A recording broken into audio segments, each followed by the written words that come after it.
Diabetic রোগীদের hepatitis B এর ঝুঁকি নন ডায়াবেটিকের তুলনায় বেশি বা সাধারণ মানুষের তুলনায় বেশি।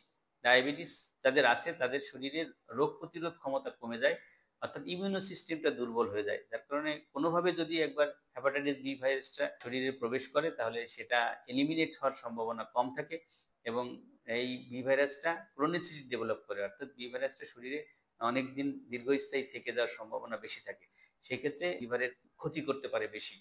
আবার ডায়াবেটিক রোগীদের নিয়মিতভাবে যেহেতু পরীক্ষা-নিরীক্ষা করা লাগে, সেক্ষেত্রে তারা বারবার রক্ত পরীক্ষা করা লাগে, ইনসুলিন নেওয়া লাগে। কোনো কারণে তাদের যদি অনিরাপদ যন্ত্রপাতি ব্যবহার করা হয়, তাহলে তাদের বি ভাইরাস প্রবেশ করার সম্ভাবনা বেশি থাকে। যাদের ডায়াবেটিস আছে, তাদের লিভার সিরোসিস বা লিভার ক্যান্সার হওয়ার ঝুঁকি বেশি থাকে। লিভার সিরোসিস তাদের তো বেশি হয়ই এবং লিভার ক্যান্সার হওয়ার সম্ভাবনা ২ থেকে ৪ গুণ সাধারণ মানুষের থেকে বেশি থাকে।